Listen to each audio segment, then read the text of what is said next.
Hi there, guys. Today we're going to be looking at break-even. So break-even is an important calculation topic, can also be a written question as part of Pearson's Edexcel IGCSE business course. Firstly, what is break-even? So break-even is the point where total revenue is equal to total costs. At this point, the business is neither making a loss nor a profit.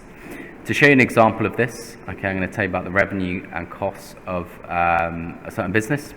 Let's say this business makes £1,000. Their costs, total costs, are £1,000. Therefore, they're neither making a profit nor a loss. So in business, we refer to this as break even. The business has broken even. When studying break-even, you probably heard of the term contribution. And I'm going to use a burger company as an example to explain what we mean by contribution. So let's just say this burger shop or burger bar has fixed costs of £2,500. The selling price for one burger is £4, and the variable costs involved in making that burger are £1.50. So, how much does each burger contribute towards that fixed cost? The way of working out the contribution is we need to take away the selling price, which is £4, from the variable costs involved in making that burger. So when we do that, we're left with £2.50. But what does that figure of £2.50 tell us? It tells us that for each burger sold, that burger is contributing £2.50 towards paying off that business's fixed costs, and we refer to that as the contribution. I kind of like to think of it as how much profits is that burger contributing towards paying off those fixed costs. To work out the contribution, it's the selling price take away the variable cost per unit. There we go. Very important formula there. Sometimes in an exam you'll be asked to work out the break-even output, and you'll need to know that formula there. So fixed cost, take away the contribution. Contribution is calculated as the selling price, take away the variable cost per unit. And when we're answering this kind of question, it is really important to remember it's not a percentage, it's not a ratio. It's how many products a business needs to sell to break even.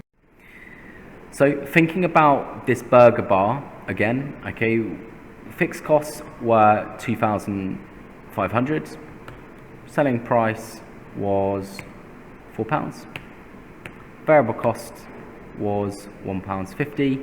So if we put that into a calculator there, 2,500, take away the contribution, which is 4, take away 150, we should have a break-even output of 1,000 burgers. And this information is really, really useful to that burger company because it tells them that they need to sell 1,000 burgers or more than 1,000 burgers to start making a profit. If they sell less than 1,000 burgers, they're not breaking even and they're making a loss. Here's an example. You might want to pause the video now to try out that formula. So can you work out how many cakes this cake shop has to sell to break even? So you might want to pause the video now and give it a go.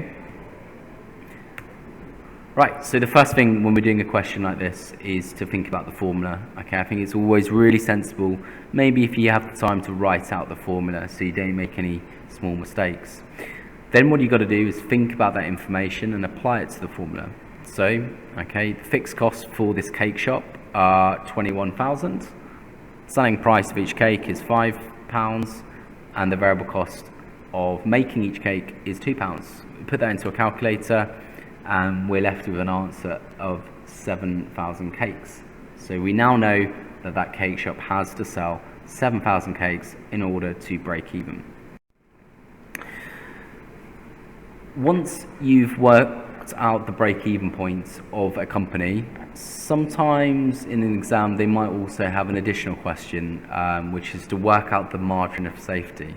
The margin of safety is a term that sometimes scares students. Sometimes they think, oh, that's going to be quite difficult, but it's actually not, okay, as I'll explain in the next slide. So thinking about the margin of safety, well, we already know that the break-even out point for best burgers is 1,000 burgers. But let's just say they actually sell 5,000 burgers. Okay, this is really positive, right? Because they're breaking their break-even points. Okay, so 5,000 take away 1,000 is 4,000. So their margin of safety is 4,000 burgers. Okay, because they're selling 4,000 more burgers than they need to break even. So the higher the margin of safety, the better. The formula for margin of safety is actual sales take away the break-even point. So the actual formula itself is quite straightforward. Okay, the definition, all it is the difference between the actual level of sales, okay, how much they actually sell, and the break-even point that hopefully you have calculated. Last one. Okay, so maybe you want to just pause your video here, okay, and try out this calculation. Here you're going to have to work out the break-even and also the margin of safety. So the question, it gives you some information here. Selling price per unit is £42. Variable cost of £14. Total fixed cost £42,000. And the actual sales for that month of June were 4,000 units. Okay, so how much is the margin of safety for the company in June? You're going to have to work out the break-even point. Then once you've done that, it should be quite straightforward using the margin of safety formula. So here's my answer. Okay, well, I worked out the break-even first.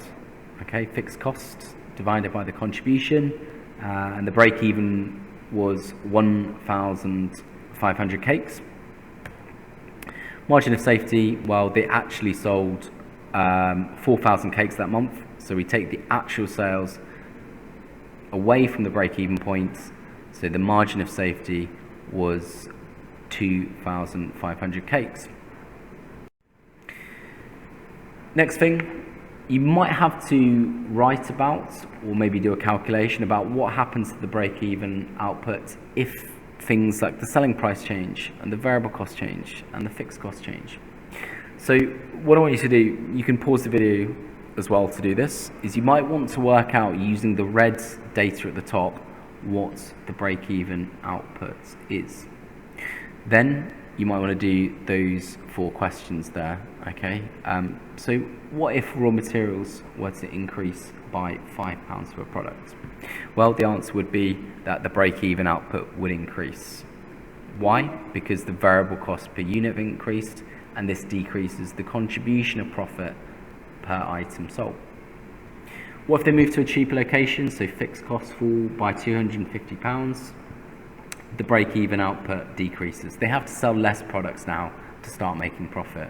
Why? Because the fixed costs have decreased. What if they have to reduce the selling price by £2? Well, the break-even output increases. This is because the selling price is reduced, and that causes the contribution per product to decrease. What if the fixed cost rises to £5,000 and the variable cost rises to £25 per product? The break-even output increases. Okay, why? Because the break-even cost increases and the contribution decreases. So in an exam, you may have a 3 or a 6 or maybe even a 9-mark question about break-even analysis, and you have to write about it. So what are some of the benefits of break-even? The first thing is it gives the entrepreneur a target to work towards. Okay, that can be quite motivating because that entrepreneur can share that with his or her sales staff. They can set targets, okay, and it helps them all pull in the same direction to achieve that break-even output target. It's also really useful for entrepreneurs and business owners because they can make judgments about prices. They can see the impact of, for example, increasing the price. If you were to increase the price, that may increase the contribution. Therefore, the business would have to sell less products to start making profit. And also, a bank might expect to see a break-even analysis as part of a business plan. There are also a lot of drawbacks though of break-even analysis, and the first and most obvious one is that it assumes that firms and businesses sell all products at the same price. Obviously thinking about, the businesses that you shop at and businesses in general, for example, a supermarket, they may have thousands and thousands of products that all sell at very different prices and all have very different variable costs per unit.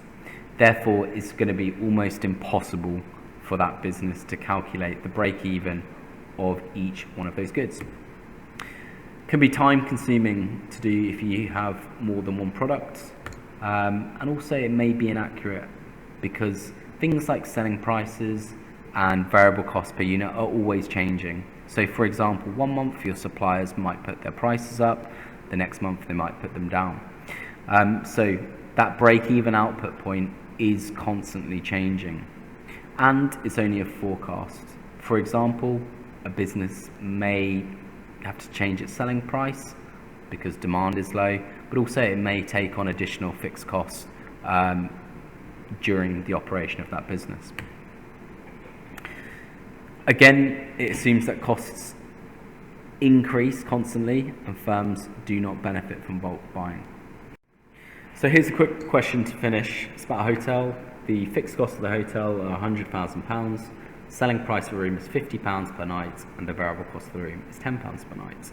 Can you now calculate, using the formula that we discussed in the video, how many rooms this Travelodge hotel needs to sell to break even?